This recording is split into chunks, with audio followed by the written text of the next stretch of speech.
നമസ്കാരം, ഞാൻ ഡോക്ടർ ഹൃദ്യ, ആത്രയ ഹോസ്പിറ്റലിലെ കൺസൾട്ടൻറ്റ് പീഡിയാട്രീഷ്യനാണ്. ഇന്ന് ഞാനിവിടെ ഡിസ്കസ് ചെയ്യാൻ ഉദ്ദേശിക്കുന്നത് ഒരു ചെറിയ ടോപ്പിക്കാണ്. നമ്മുടെ കുഞ്ഞുങ്ങളിൽ ശ്വാസമുട്ട്, ഇടവിടാതെയുള്ള ചുമ, ഇതിൻ്റെ അളവ് ഇപ്പോൾ കൂടി വരികയാണ്. അപ്പോൾ പലപ്പോഴും നമ്മളിപ്പോൾ കൊടുക്കുന്ന ഇൻഹേലേഴ്സാണ് നമ്മൾ കൂടുതലായിട്ട് പ്രൊമോട്ട് ചെയ്യുന്നത്. പക്ഷേ പല പേരൻസിനും ഇൻഹേലേഴ്സിനെ പറ്റി പല മിഥ്യാധാരണകളാണ്.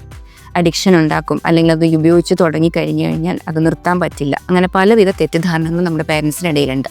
അപ്പം അതൊന്ന് നീക്കം ചെയ്യാനാണ് ഞാനിപ്പോൾ ഈ ഒരു വീഡിയോ ഇടുന്നത്. നമ്മൾ മനസ്സിലാക്കേണ്ട കാര്യം, നമ്മൾ ഇൻഹേലർ എടുക്കുമ്പോൾ നമ്മൾ കൊടുക്കുന്ന മരുന്നിൻ്റെ അളവ് വളരെ ചെറുതാണ്. നമ്മൾ മില്ലിഗ്രാം കണക്കിന് ഓറൽ മെഡിസിൻസ് കൊടുക്കുമ്പോൾ നമ്മൾ ഇൻഹേലേഴ്സിലൂടെ കൊടുക്കുന്നത് മൈക്രോഗ്രാം കണക്കിനാണ്. അപ്പോൾ അത് നമുക്കറിയാം, 1000-1 അംശം മാത്രമേ നമ്മുടെ ഈ മരുന്നുകൾ നമ്മുടെ ഉള്ളിൽ ചെല്ലുന്നുള്ളൂ. സോ അതിൻ്റെ നമുക്കറിയാം, ഡോസ് കുറയുമ്പം അതിനനുസരിച്ച് അതിൻ്റെ സൈഡ് ഇഫക്ട്സും എപ്പോഴും കുറവായിരിക്കും.